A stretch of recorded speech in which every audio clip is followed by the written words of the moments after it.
मैया विनंती करू लागले। भगवान परमात्मा अनेक लीला केले। गोपिका तिची सासूबाई काहीतरी कामाच्या निमित्तानं बाहेर गेली, दही दूध लोणी चोरून खाल्लं, तिच्या पूर्ण तोंडाला लोणी लावलेलं आहे। त्या गवळणीनं अचानक भगवान परमात्माला पाहिलं आणि सासूबाईला सांगते, आत्याबाई घरात चोर शिरला, उठा लवकर हो, उठा लवकर, उठा लवकर, जीव माझा घाबरला, घरात चोर शिरला। भगवान परमात्मानं अनेक लीला केल्या। त्याच्यानंतर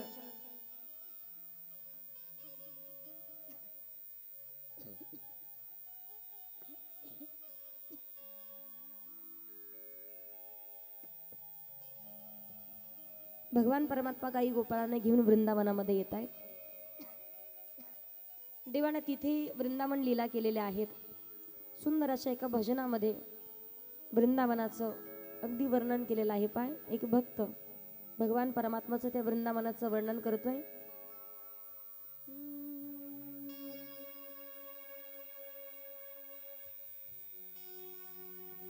यहाँ यमुना किनारा श्री निधिवन प्यारा है, कन कन में विहारी जी, यहाँ तेरा नजारा है, यहाँ यमुना किनारा है, श्री निधिवन प्यारा है, कन कन में विहारी जी, यहाँ तेरा नजारा है। दिल खो गया, दिल खो गया, दिल खो गया, दिल खो गया, दिल खो गया, दिल खो गया, दिल खो गया, दिल खो गया। श्री राधा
यहाँ तेरा नजारा है, दिल खो गया, दिल खो गया, दिल खो गया, दिल खो गया, दिल खो गया, दिल खो गया, ओ सावरे दिल खो गया। वृंदावनाचं सुंदर असं वर्णन केलेलं आहे पहा. जो बाके बिहारीजींचा भक्त आहे ना, एकदा तरी तिथे गेल्याच्या नंतर दर्शन घेतल्यावर लक्षात येतं स्वयंभू त्या ठिकाणी प्रगट झालेली मूर्ती आहे. एकदा का वृंदावनामध्ये जाऊन एकदा जरी दर्शन झालं, पृथ्वी प्रदक्षिणाचं पुण्य केल्याची फलप्राप्ती होतेच, पण 33 कोटी देवतांचं दर्शन घेतल्याची फलप्राप्ती होते. एकदा जी 12 किलोमीटरची वृंदावन परिक्रमा आहे, 33 कोटी देवताचं दर्शन घेतल्याचं फलित आपल्या पदरी पडत आहे. ती 12 किलोमीटरची परिक्रमा करायची. दादांनी भरपूर केले असतील का? गेल्याच्या नंतर आपल्याला कित्येक भक्त मंडळी दिसतात, गोवर्धन परिक्रमा करतात, वृंदावन परिक्रमा करतायत. बिहारीजींचं दर्शन घेतल्यावर जो व्यक्ती एकदा तिथे जाऊन आलाय, 2 दिवस 4 दिवस 8 दिवस कोणाला राहण्याचा योग आला असेल, त्या व्यक्तीला परत परत तिकडे आल्याच्या नंतर महाराष्ट्रात आल्यावर सुद्धा परत परत बिहारीजींचं दर्शन घ्यायला जाण्याची इच्छा प्राप्त होते. तिथे आपण जर म्हटलं, जे भगवंताचे ड्रेस काही बनवतात, काही माळा विकतात, आपल्या इकडचे कितीही भगवान परमात्माचं भजन करणारे अखंड जे भगवंताचं नामचिंतन करतात, माला जपतात, आपल्यापेक्षा सुद्धा दिवसभरातून कित्येक वेळेला त्या व्यक्तीच्या मुखातून राधा राधा राधा हे नाम निघतं पहा. आपल्या इकडे प्रत्येकाला वाटतं प्रॉपर्टी, गाडी, बंगला, जमीन या सगळ्या गोष्टी, भांडण सुद्धा लागतात, पण तिथे फक्त स्वतःची पोट भरली पाहिजेत, पोटभर अन्न खाण्यासाठी भेटावं या उद्देशानं जेवढं स्वतःला खाण्यासाठी जेवढा पैसा लागेल, जेवढं धन लागेल, तेवढंच प्राप्त करण्यासाठी ती व्यक्ती कामं करतात. अखंड श्री राधा राणी भगवान बाकी बिहारीजींचं भजन नामचिंतन करत राहतात. एकदा तरी जाऊन, एकदा जे गेले नसतील त्यांनी एकदा तरी जा आणि एकदा दर्शन करून या. तिथे गेल्याच्या नंतर प्रत्येक ठिकाण जर आपण पाहिलं ना, साक्षात बिहारीजी त्या ठिकाणामध्ये कुठे खेळले असतील, कुठे चालले असतील, कुठे देवानं लीला केली असतील, सगळ्या गोष्टी आपल्याला नजरेसमोर आल्यासारखं वाटतं.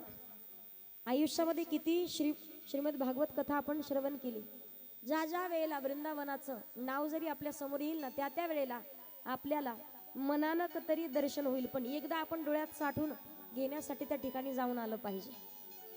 बोलो बाके बिहारी लाल की, गोपाल कृष्ण भगवान की. वृंदावनामध्ये भगवान परमात्मा गाई गोपाळांना घेऊन जातात. तिथे सुद्धा देवानं कित्येक राक्षसांचा वध केलाय, असुरांचा वध केलाय, पण देवाची पाठ मात्र संकटानं कधीच सोडली नाही.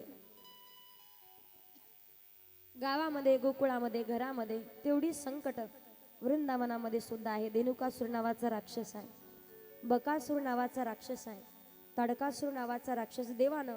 देवाला मारण्यासाठी धेनुकासूर नावाचा राक्षस वासराचं रूप त्यानं धारण केलं आणि गोपाळांच्या मध्ये, गायींच्या मध्ये आहे.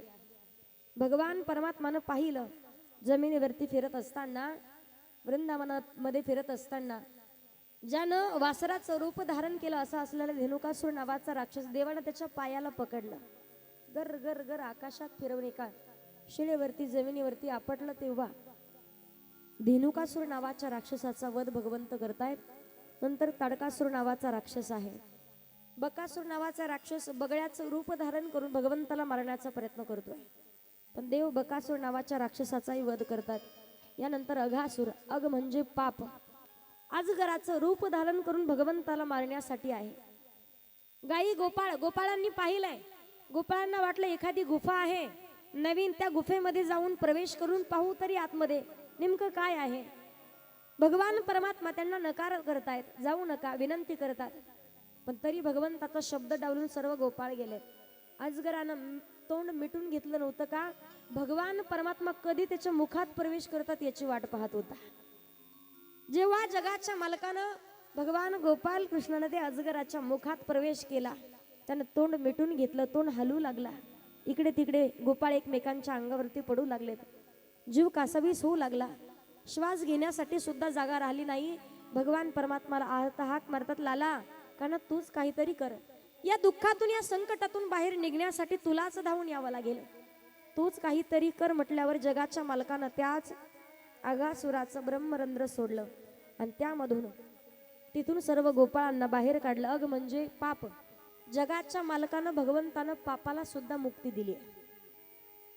सर्व गोपाळ जेव्हा जय जयकार करतायत, गोपाल कृष्ण भगवान की, हा जय जयकार ब्रह्मदेवाच्या कानावरती पोहोचला. हा ध्वनी ब्रह्मदेवाच्या कानावरती पोहोचल्यावर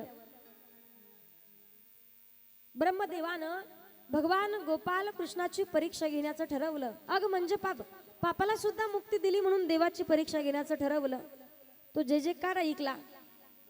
सत्य लोकाला ज्या वेळेला सर्व गाई गोपाळांची चोरी केली आणि सत्य लोकाला त्या गोपाळांना त्या गाईला नेऊन ठेवलं. गाई वासरं हे सत्य लोकाला नेऊन ठेवलेत. काही कालांतराच्या नंतर, 1 वर्षभराच्या नंतर भगवान परमात्माच्या गाई गोपाळाची चोरी केल्यावर स्वतः भगवंत गाई गोपाळाचं रूप धारण करून त्या ठिकाणी गोकुळामध्ये राहत होते. एक दिवस ब्रह्मदेवाच्या मनात प्रश्न निर्माण झाला, भगवान परमात्माची काय अवस्था आहे हे पाहण्यासाठी आपण गेलं पाहिजे. म्हणून जेव्हा येऊन पाहतात गाई गोपाळ जशाच तसे आहेत, ब्रह्मदेवाला प्रश्न पडला की आपण सत्य लोकाला नेऊन ठेवलेले गाई गोपाळ खरे आहेत की हे खरे आहेत. पण तिकडे भगवंतानं ब्रह्मदेवाचं रूप धारण केलं आणि काही शिपायांना पारेकरांना सांगितलं, सध्या बाह्य वेशधाऱ्यांचा सुळसुळाट आहे म्हणे, कोणी येईल एखादा सांगेल की मी ब्रह्मदेव आहे, त्याला धक्के देऊन बाहेर काढून द्या. भगवान परमात्माने ब्रह्मदेवाचं रूप धारण केलं. गोपाळांना ज्या वेळेला सांगितले पारेकरांना, सत्य लोकाला नेऊन ठेवलेल्या गाई गोपाळांची सुटका करण्यासाठी जगाच्या मालकानं ब्रह्मदेवाचं रूप धारण केलं. इकडे ब्रह्मदेव जेव्हा सत्य लोकाला येऊन पाहतात, शिपायांनी अडवलं, रुक जाओ, कोण आहात तुम्ही? मी ब्रह्मदेव. म्हणे आमचे ब्रह्मदेव तर आतमध्ये सिंहासनावरतीत म्हणे, तुम्ही कोण? आम्ही ओळखत नाहीयेत. अगोदर सांगितलं होतं बाह्य वेशधारांच्या सुळसुळाट आहे, धक्के देऊन बाहेर काढून देण्यात आलं. ब्रह्मदेवाला स्वतःची चूक लक्षात आली. ज्या वेळेला भगवान परमात्माला शरण आलेत, यानंतर भगवान परमात्माची कालियामर्दनाची कथा येते. त्यानंतर शुकदेव महाराज राजा परीक्षितीला वेणुवादन लीला सांगतात. जी बासरी आहे ना, जी मुरली आहे, भगवान परमात्माच्या अखंड ओठावरती आहे. भगवंत झोपले तर तिला कवटाळून झोपतायत, भगवंत निघाले तर कमरेला खोचतात. जगाचा मालक भगवान परमात्मा जेवताना झोपताना कधीच त्या मुरलीला एक क्षणही तो विरह सहन करत नाही, तिला बाजूला ठेवत नाहीत का? ज्यावेळेला विचार केला, मुरली ही बांबूच्या लाकडापासून जरी बनवली ना, ती बासरीला बनवत असताना तिच्या आतमधल्या जेवढ्या गाठी आहेत त्या गाठी काढून टाकल्या जातात. आतमधून पोकळ बनलेली आहे. म्हणून तर भगवंताचे बोट म्हणजे तिचे पाय दाबण्यासाठी आहेत. भगवंताचे डोळे पापण्या म्हणजे तिला घालण्यासाठी हवा आहेत. भगवंताचे ओठ म्हणजे तिला झोपण्यासाठी गादी आहे. एवढी ती मुरली, एवढी ती बासरी भगवंताच्या जवळ गेली का? त्याला कारण आहे. तिने स्वतःच्या मधले षडविकार नष्ट केले, स्वतःला आतमधून पोकळ केलंय. कसल्याच प्रकारचा षडविकार तिच्या अंतःकरणात नाही, म्हणून भगवान परमात्माच्या जवळ आहे. तोच मुरलीचा ध्वनी कानावरती पडला ना, मुरलीचा प्रभाव आहे. ओई वृद्ध गवळणी सांगायच्या, लाला बासरी वाजवत जाऊ नको. म्हणे का? तू जर बासरी वाजवलीस ना तर चुलीत घातलेल्या वाळलेल्या लाकडांना सुद्धा पालवी फुटते. हा तुझ्या मुरलीचा प्रभाव आहे. पण तरुण गवळणी सांगायच्या, लाला बासरी वाजवत जा, जरा धीरे से बजाना, बंसी बजाने वाले मुरली सुनाने वाले, बंसी बजाने हो, मुरली सुनाने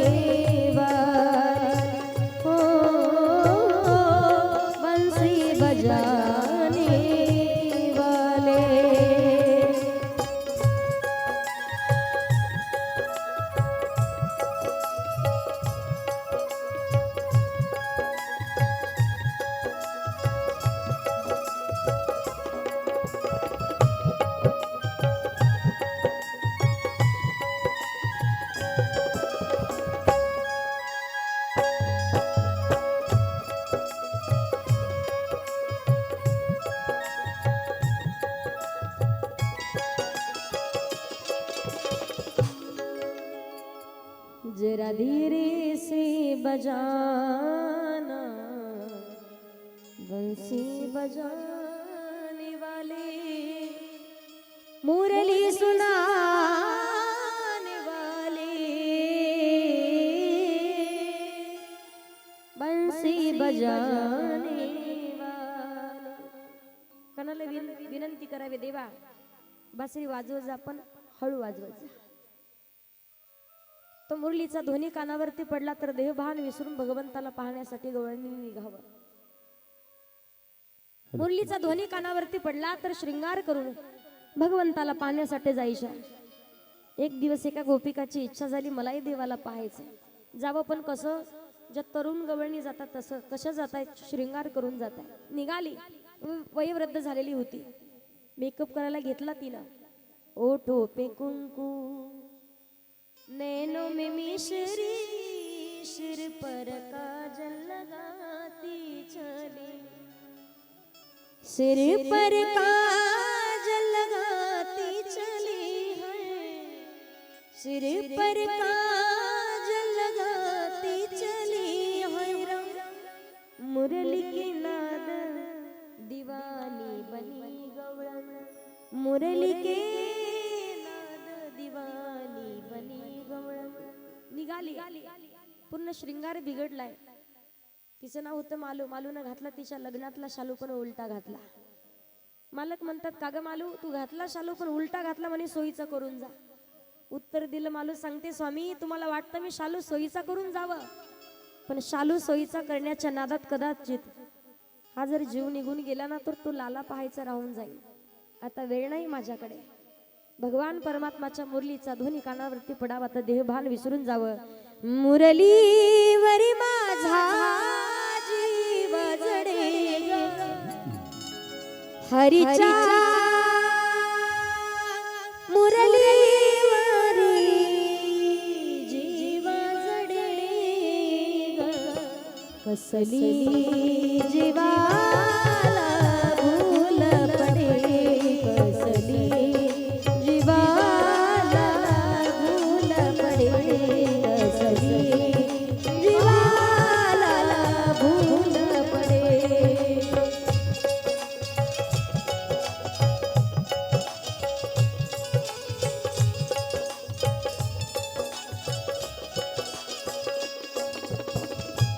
श्यामल श्यामल मेघा बघुनी, श्याम मनोनी मी जाते रमणी. श्यामल श्यामल मेघा बघुनी, श्याम मनोनी मी जाते रमणी. स्वप्नी मनुकी जागे पाणी, स्वप्नी मनुकी जागे पाणी. बोलो राम राम राम राधे, श्याम श्याम श्याम. बोलो राम राम राम राम राधे, श्याम श्याम श्याम. हरीच्या मुरलीवरी जीव जडे, देवाच्या मुरलीवरी जीव जडे ग, कसली जीवाला भूल पडे, कसली जीवाला भूल पडे, कसली जीवाला भूल पडे. मुरलीवरी माझा जीव जडे ग, हरीच्या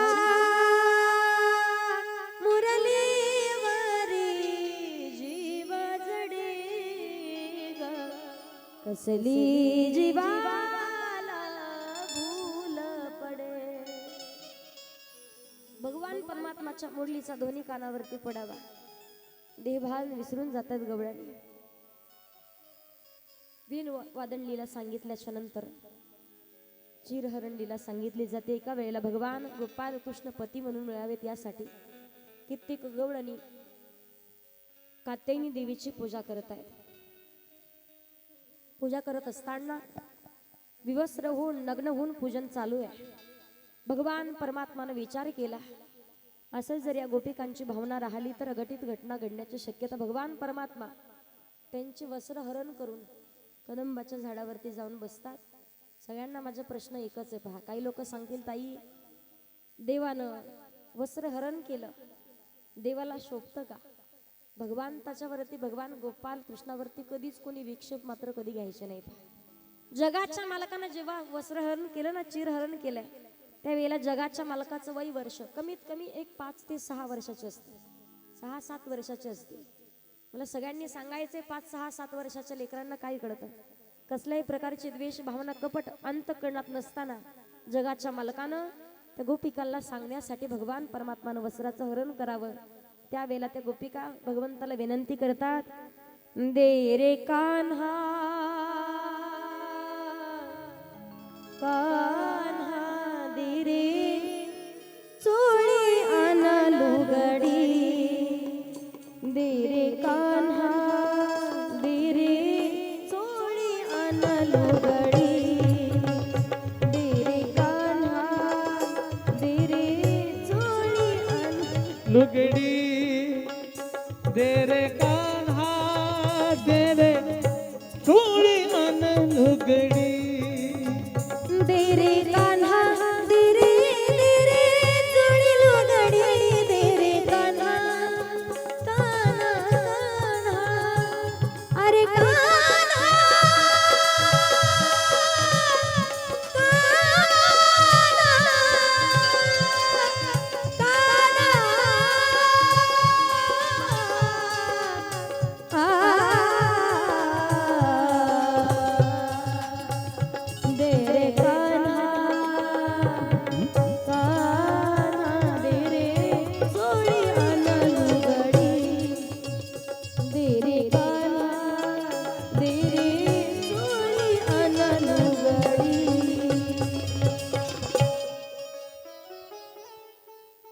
दे रे कान्हा दे रे चोळी आन लुगडी. भगवान परमात्माला अर्थ हाक मारतायत. भगवान परमात्मा त्यांची दीन भावना पाहून त्यांची इच्छा मनोकामना मनोरथ पूर्ण व्हावं यासाठी त्यांचं मनोरथ पूर्ण करतायत. यानंतर कथा येते. गिरिराज भगवंताची दरवेळेला गोकुळवासी आहेत ते इंद्राचं पूजन करायचे. पण भगवंताने सांगितलं या वर्षी आपल्याला इंद्राचं पूजन न करता गिरिराज भगवंताचं पूजन करायचं. गिरिराज भगवंताचं पूजन करायचं म्हटल्यावर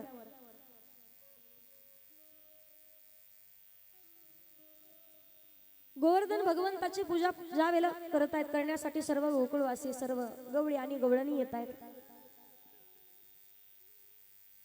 इकडे पूजन पूर्ण झालं पण नारद मुनी इंद्राकडे येत आहेत.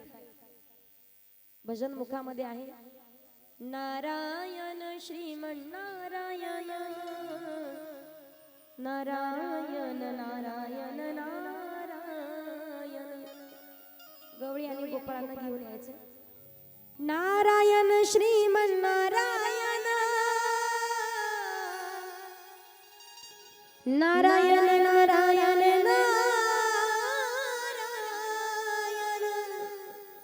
नारायण श्रीमन नारायण नारायण नारायण नारायण.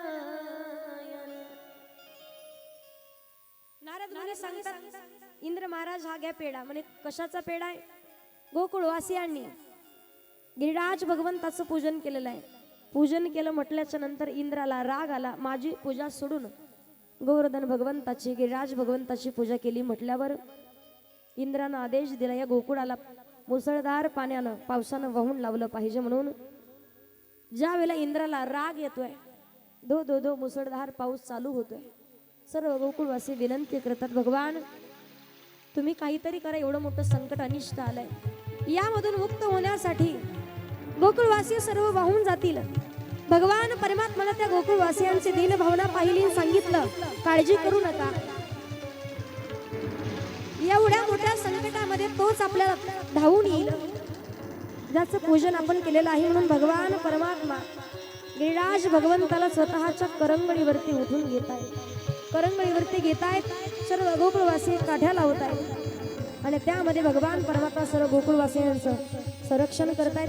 चला झाकीला घेऊन या. गिरिराज भगवंताचं पूजन आपल्यालाही करायचं आहे. 56 प्रकारचे भोग गिरिराज भगवंताला दाखवले जात आहेत.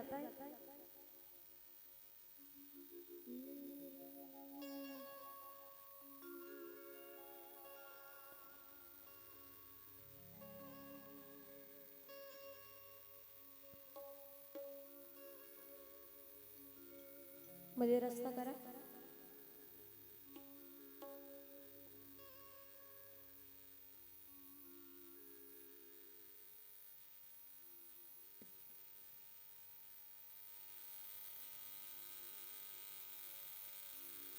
जगद्गुरु तुकोबाराय सुद्धा सांगतायत, उजळले भाग्य आता उगी चिंता वारली, पण कधी माग शुद्ध दशमी पाहुनी गुरुवार केला अंगीकार तुका म्हणे. बाबाजी आपुली सांगित तरी नाम मंत्र दिला रामकृष्ण हरी. सदेही वैकुंठ गमन ज्यांचं झालेलं आहे. 5व्या वेदाचे निर्माते वैराग्याचे मूर्तिमंत पुतळे जगद्गुरु तुकोबारायांसाठी सुंदर असे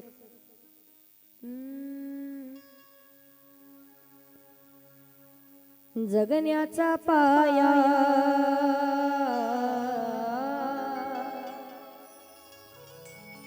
चालण्याचे बाळा,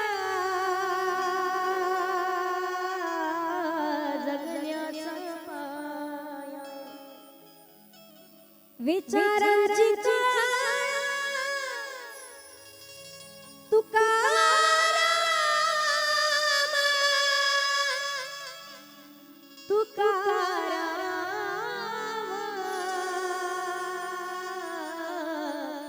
जगण्याचा पाया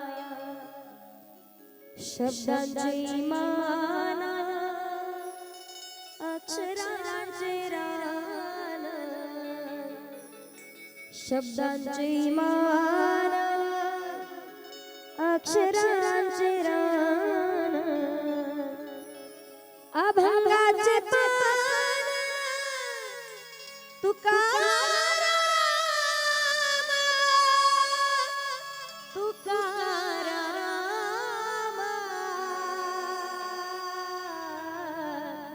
जगण्याचा पाया चालण्याचे बाळा,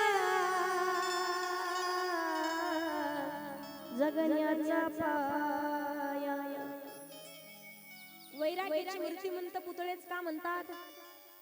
आपण कधी कधी सांगतात आई, एखाद्या व्यक्तीकडे मोटरसायकल नाही तरी म्हणतात आई या व्यक्तीला वैराग्य विरक्ती प्राप्त झाली म्हणे. वैराग्याचं प्रतीक आहे का? कधीच हा मोटरसायकलवर गाडीवर बसत नाही, त्याच्याकडे नाही म्हणून बसत नाही. एखाद्या व्यक्तीकडे 4 व्हीलर नाहीये, लोक सांगतात ताई हा व्यक्ती कधीच मोठ्या गाडीत बसत नाही, त्याच्याकडे नाही म्हणून बसत नाही. वैराग्य त्याला म्हणतात. एखादी गोष्ट आपल्याला प्राप्त आहे, अनुकूल असताना सुद्धा त्या गोष्टीचा तिरस्कार त्याग करणं त्याला वैराग्य म्हणतात. ती गोष्ट आपल्याकडे नाहीच आहे, ती प्राप्त नाहीये आणि आपण सांगतो की वैराग्याचे मूर्तिमंत पुतळे आहेत, हे अजिबात हे कार्य करत नाहीत. सगळ्या गोष्टी अनुकूल असताना ज्यांच्या घरामध्ये मोडका खाट, गडका माठ, फुटकर ताट, तरी सुद्धा ज्यांची थेट वैकुंठाची वाट असे असणारे जगद्गुरु तुकोबाराय. वैराग्याचे मूर्तिमंत पुतळे का? 65 लाखाची जहागिरी असताना सुद्धा ज्यांनी वाटून दिली आहे आणि स्वतः पत्नी निघून गेल्याच्या नंतर सुद्धा म्हणतात बरे झाले देवा, निघाले दिवाळे. सगळ्या गोष्टी अनुकूल असताना सुद्धा त्या गोष्टीचा त्याग करणं याला वैराग्य म्हणतात. आणि तेच वैराग्याचे मूर्तिमंत पुतळे म्हणजे जगद्गुरु तुकोबाराय.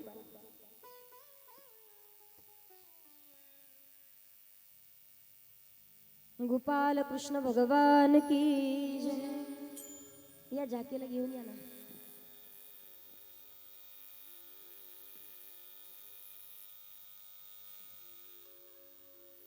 गिरिराज भगवंताचं पूजन आपल्यालाही करायचं आहे. सगळ्यांनी भजन करायचं.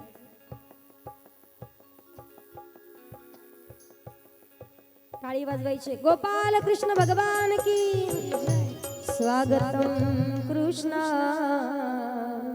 सुस्वागतम कृष्णा स्वागतम कृष्णा स्वागतं कृष्ण हो स्वागतं सुस्वागतं स्वागतं कृष्ण स्वागतं सुस्वागतं स्वागतं कृष्ण स्वागतं कृष्ण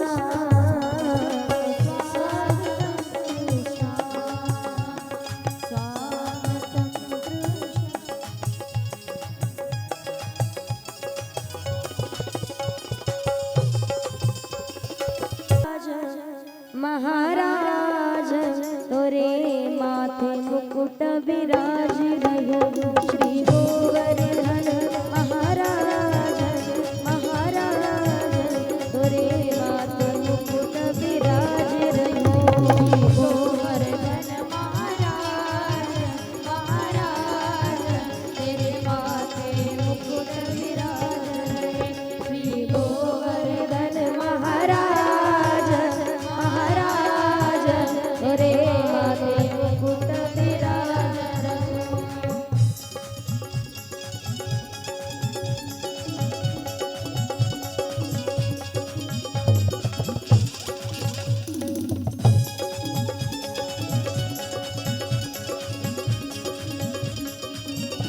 जय हो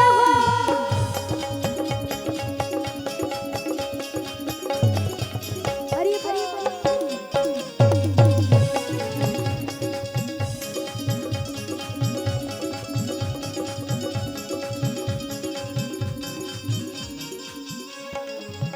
तो पे पान चढ़े तो पे फूल चढ़े तो पे पान चढ़े तो पे फूल चढ़े तो पे पान चढ़े तो पे फूल चढ़े तो पे पान चढ़े तो पे फूल चढ़े तो पे चढ़े तो पे चढ़े दूध की धार तोरे माथे मुकुट विराज रहो श्री गोवर्धन महाराज महाराज तोरे माथे मुकुट विराज विराज भगवान की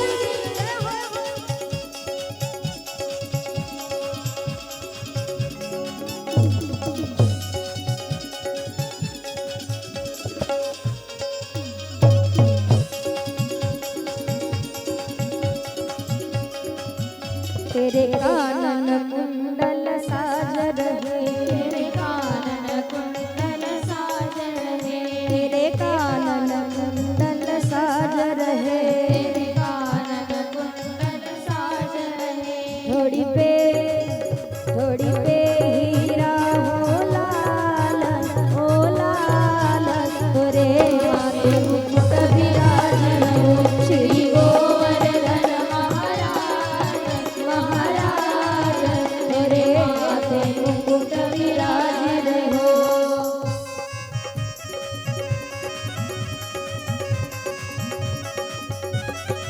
अरे बोल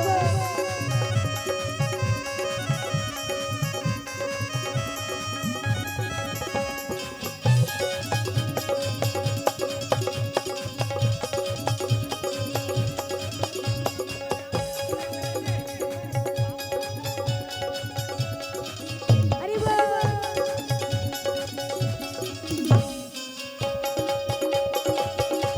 जय हो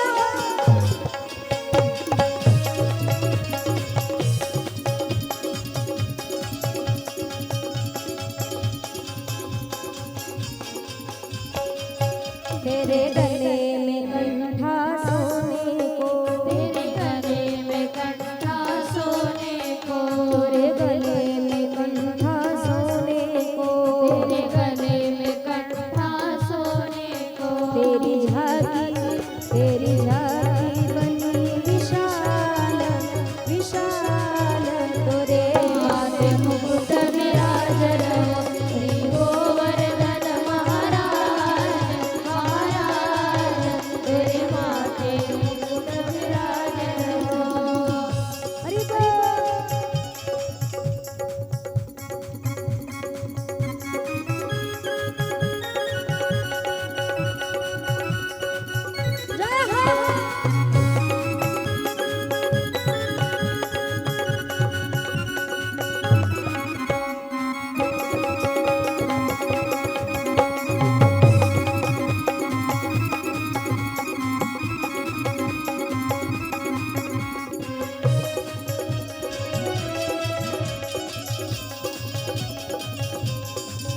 तेरी सात कोस की परिक्रमा तेरी सात कोस की परिक्रमा तेरी सात कोस की परिक्रमा तेरी सात कोस की परिक्रमा और चकलेश्वर विश्राम विश्राम तोरे माथे मुकुट विराजन श्री गोवर्धन महाराज महाराज तेरे माथे मुकुट विराजन गोवर्धन महाराज महाराज तेरे माथे मुकुट विराजन विराज भगवान की गोपाल कृष्ण भगवान की बोलो बांके बिहारी लाल की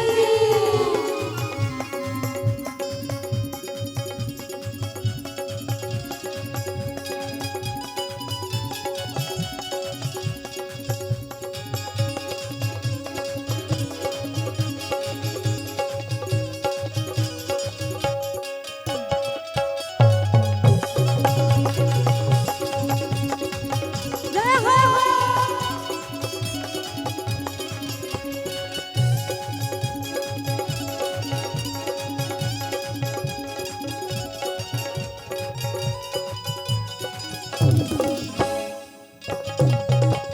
जय हो बांके बिहारी लाल की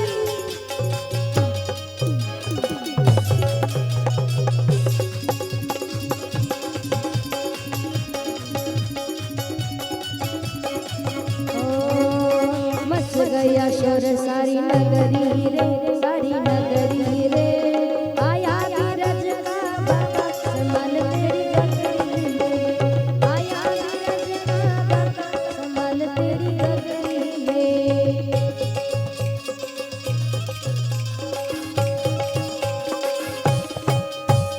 अरे बाप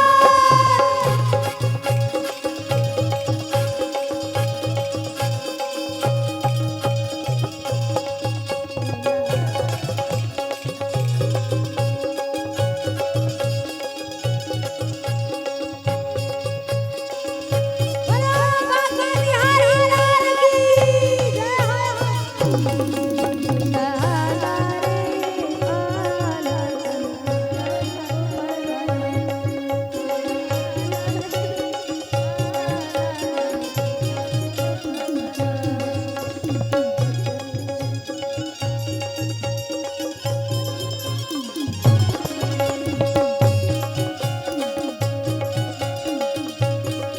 अरे बाप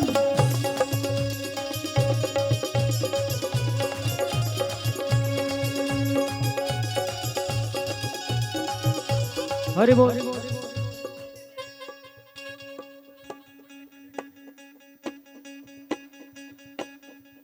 मैं तो गोवर्धन को जाऊं मेरे वीर नहीं माने मेरा मनवा मैं तो गोवर्धन को जाऊं मेरे वीर नहीं माने मेरा मनवा मैं तो गोवर्धन को नहीं मानो मेरे मनवा मैं तो गोवर्धन को जाऊं नहीं मानो मेरे मनवा हो मैं तो गोवर्धन को जाऊं मेरे नहीं मानो मेरा मनवा मैं तो गोवर्धन को जाऊं मेरे नहीं मानो मेरा मनवा गोवर्धन को जाऊं नहीं मानो मेरे मनवा मैं तो गोवर्धन को जाऊं नहीं मानो मेरे मनवा ये सात कोस की है परिक्रमा ये सात कोस की है परिक्रमा कोस की है परिक्रमा मैं तो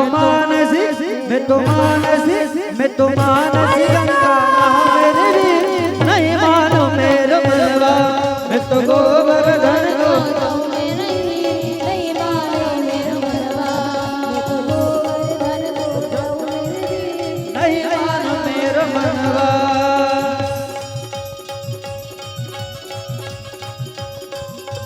अरे बाप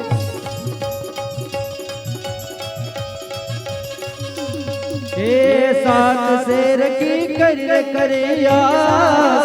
की करी रे करैया सात शेर की करी रे करैया बोलो बाके बिहारी लाल मैं तो संतन मेरो संतन न्योता